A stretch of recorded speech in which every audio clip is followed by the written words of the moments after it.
Welcome back to Civil Structure Tech Guruji YouTube channel. here engineer हरी।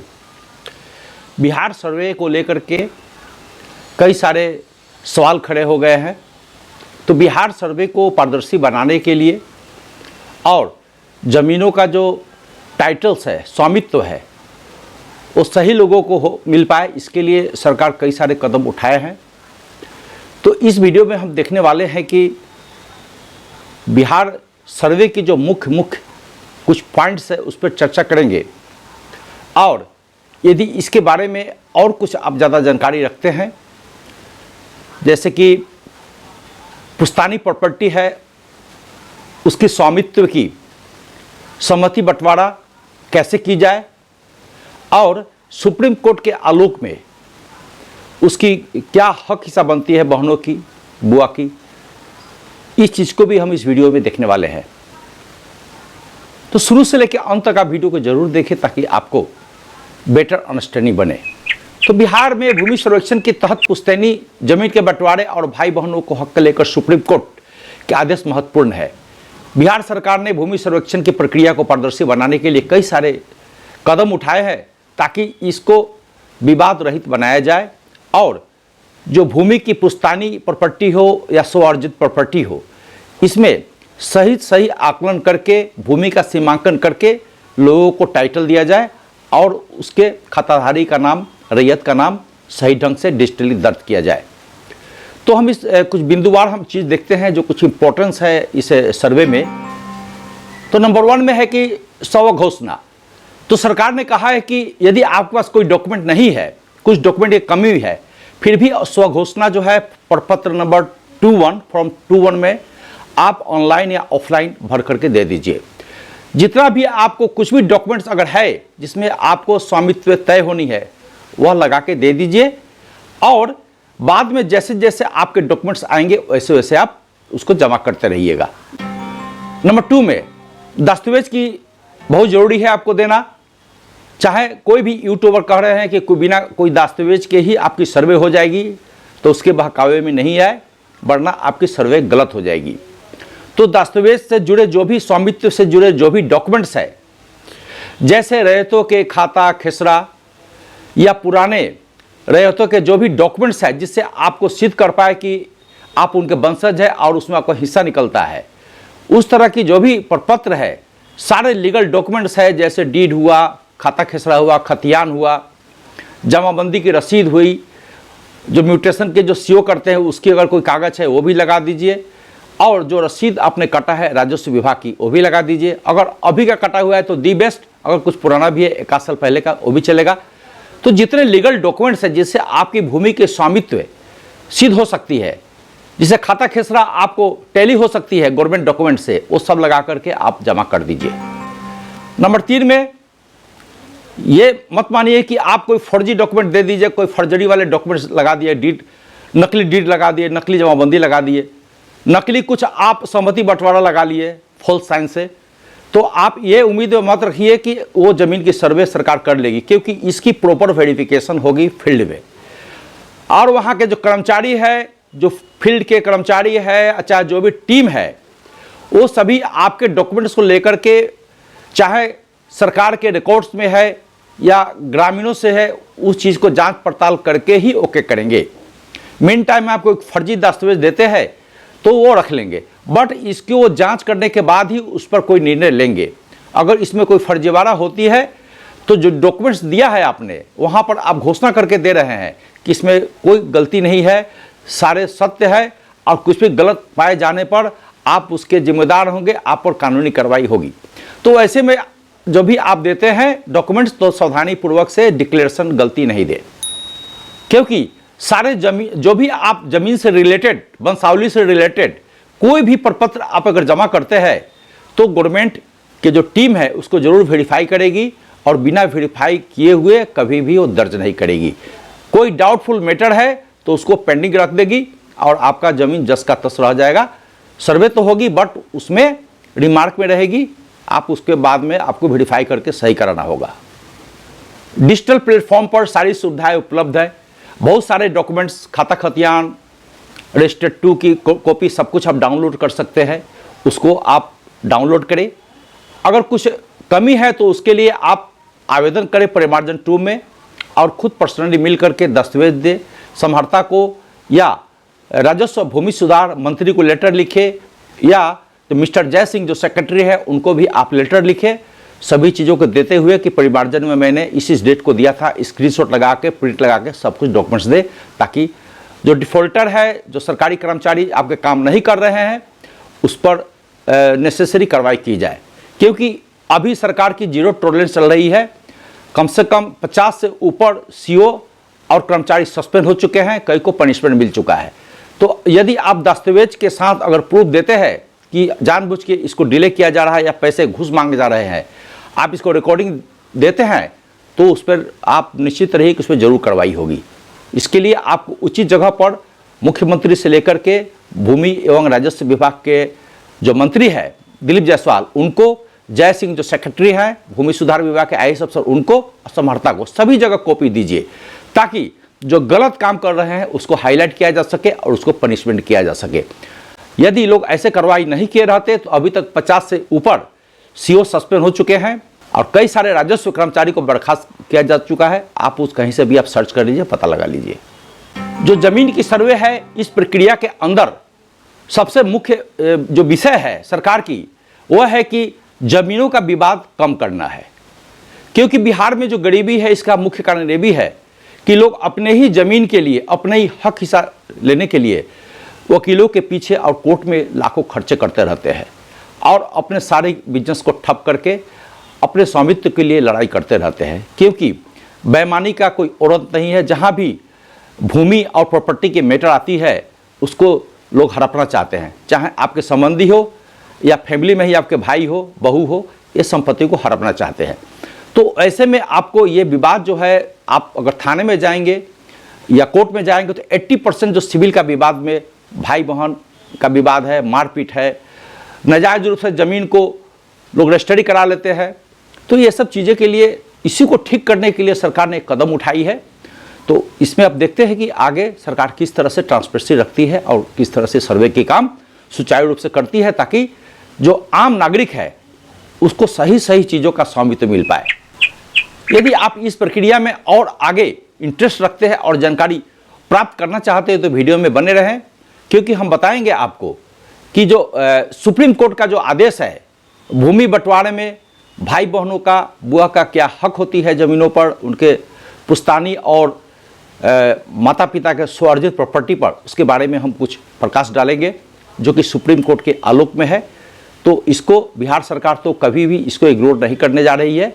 और जो भी भूमि सम्मति बंटवारा होगा या जो भी वंशावली बनेंगे, जो भी भूमि के जो शेड्यूल बनाएंगे आप, ये सुप्रीम कोर्ट के जो आदेश है उसके आलोक में ही इसकी वेरिफिकेशन होगी।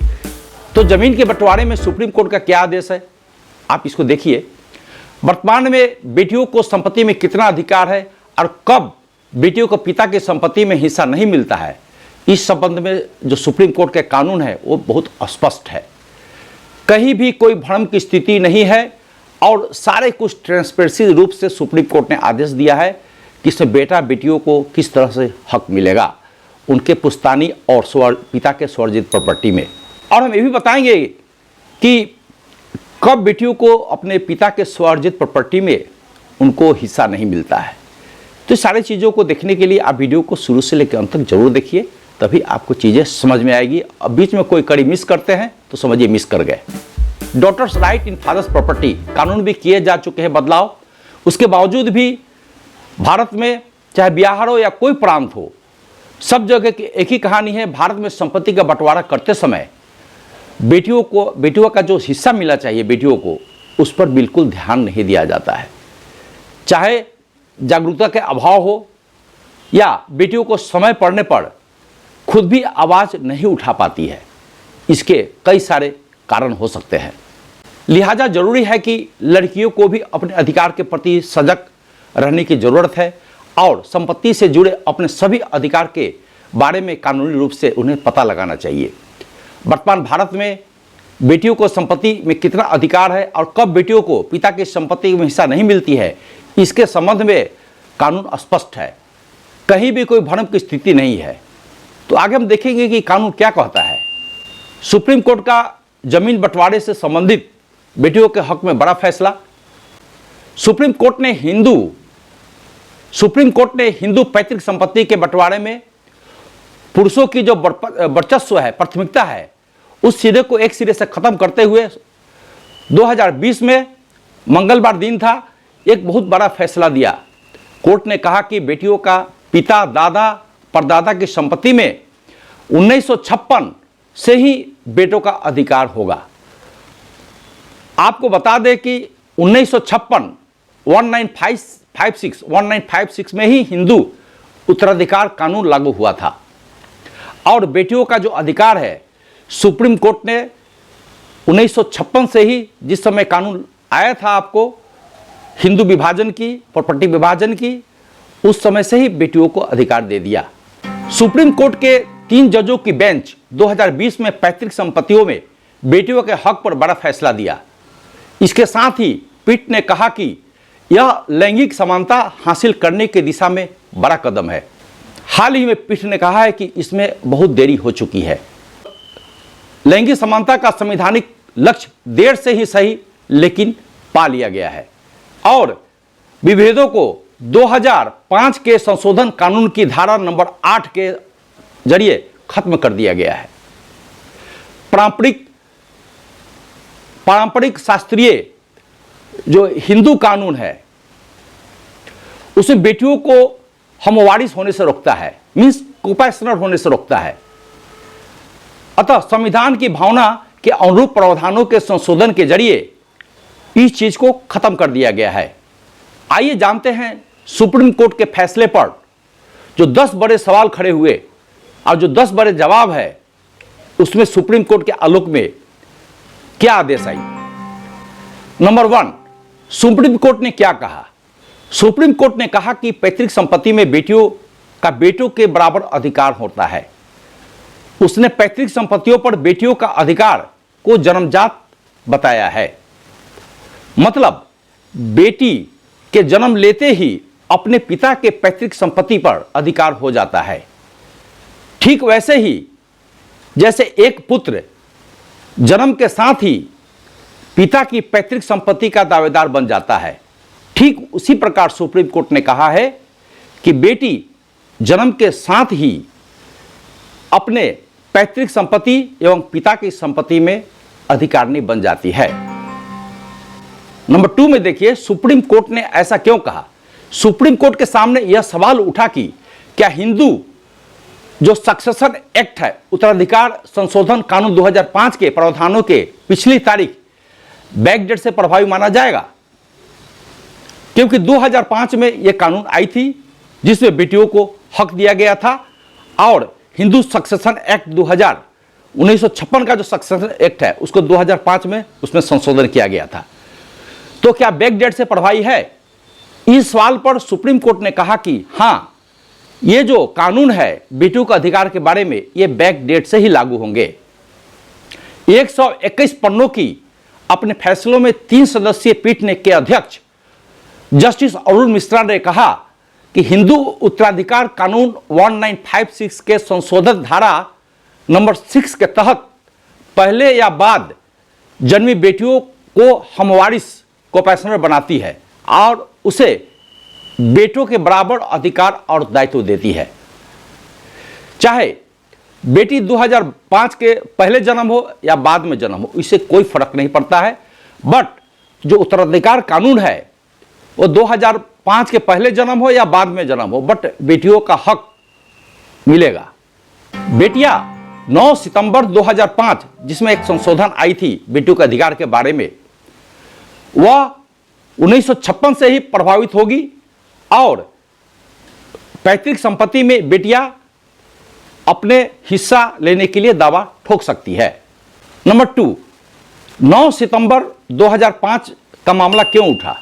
9 सितंबर 2005 क्योंकि इसी डेट से सुप्रीम कोर्ट ने इसको लागू किया था।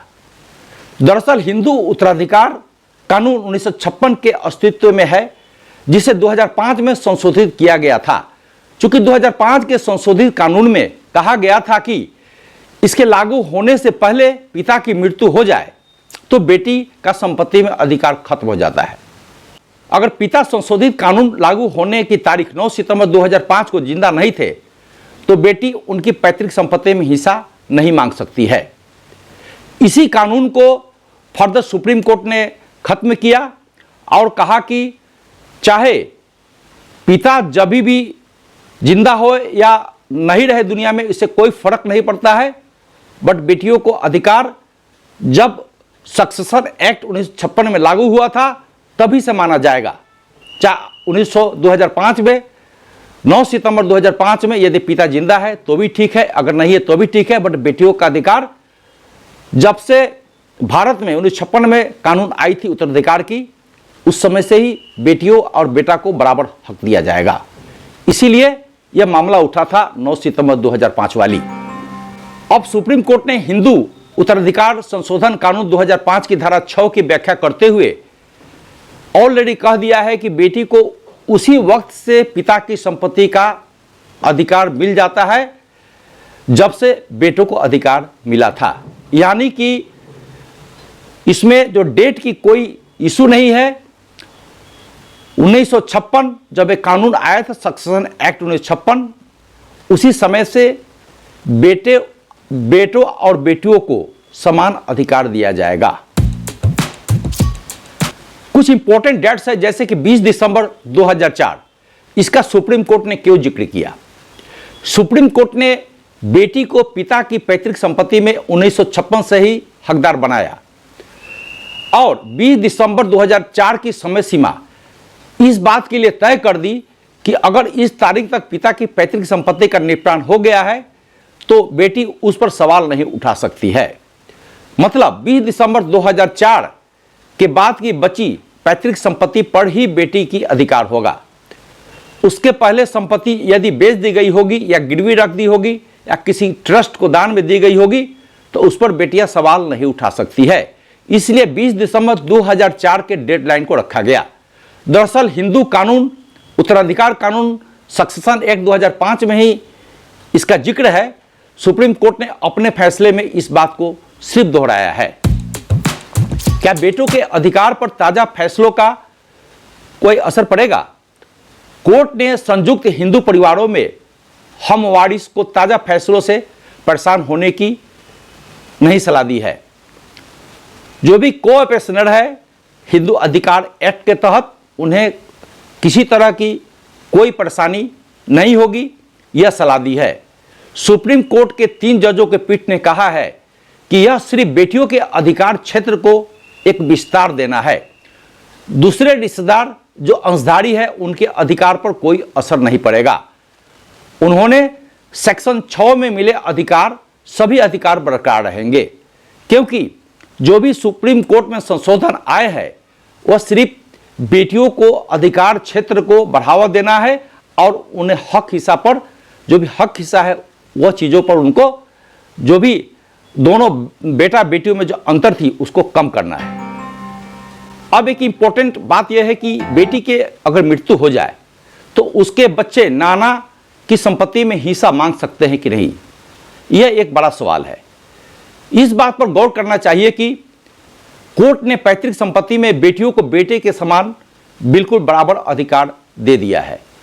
अब इस सवाल का जवाब पाने के लिए एक और सवाल आप अपने मन से कीजिए जो कि सुप्रीम कोर्ट के दायरे में है।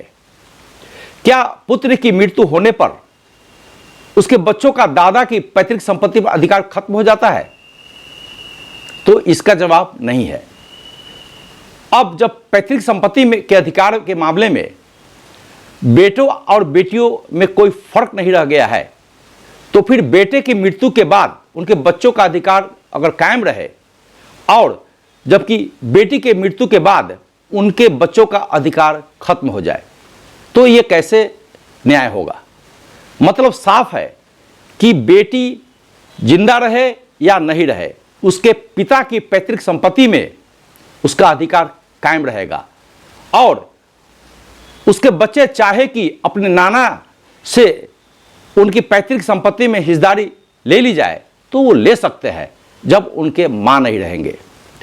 यानी कि बेटी के नहीं रहने पर जो बेटी के बच्चे हैं, जो कि रिश्ता में नाना नानी होते हैं, तो वो पैतृक संपत्ति में अपने माँ के नहीं रहने पर नाना के संपत्ति में, नानी के संपत्ति में वो अधिकार का दावा ठोक सकते हैं। अब मैं एक बताऊंगा कि पैतृक संपत्ति का कई बार जिक्र आया है, तो पैतृक संपत्ति आखिर होती क्या है?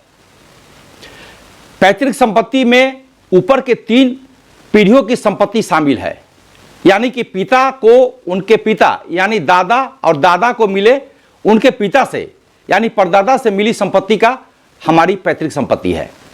मीन्स 3 पुश्तों से चली आ रही जो संपत्ति है उसको कहते हैं पैतृक संपत्ति। पैतृक संपत्ति में पिता द्वारा अपनी कमाई से अर्जित संपत्ति शामिल नहीं होती है, इसलिए उस पर पिता का पूरा हक रहता है, उनके जो स्वार्जित संपत्ति है, और उस संपत्ति का बंटवारा वो अपनी इच्छा अनुसार जैसे चाहे वैसे कर सकते हैं। पिता चाहे तो अपनी संपत्ति में बेटी या बेटों का हिस्सा नहीं भी दे सकते हैं, कम ज़्यादा या जिस तरह से वो चाहे उस तरह से ढंग से उसकी बंटवारा कर सकते हैं। हालांकि यहाँ एक पेंच है, यदि पिता को अपनी संपत्ति पुरखों से मिली हुई है यानी खानदानी संपत्ति है, तो वह उसे अपनी निजी मर्जी से किसी को नहीं दे सकते हैं, उसको अपनी निजी संपत्ति वो नहीं समझ सकते हैं।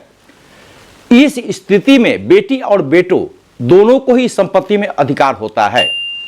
इसमें दूसरी पेच यह है कि यदि पिता ने पुश्तैनी प्रॉपर्टी से मिलने वाले आय से कोई संपत्ति अपने नाम से या पत्नी के नाम से खरीदते हैं, यानी कि आपके फादर अपने नाम से या आपके माँ के नाम से कोई प्रॉपर्टी खरीदते हैं और उस प्रॉपर्टी में जो पुश्तैनी प्रॉपर्टी का आय है, जैसे खेत बाड़ी से जो प्राप्त चीज़ें हैं उसको बेच करके, या कोई रेंट में मकान चल रहा है पुश्तैनी प्रॉपर्टी के, उस रेंट के आय से अपने नाम पर या अपने पत्नी के नाम से पिताजी अगर कोई ज़मीन या प्रॉपर्टी खरीदते हैं तो उनकी, जैसे कि हमारे जो कानून है, हमारे जो गाँव में जो नियम है, ये या तो अपने पिताजी अपने नाम से खरीदते हैं या अपने पत्नी के नाम से खरीदते हैं।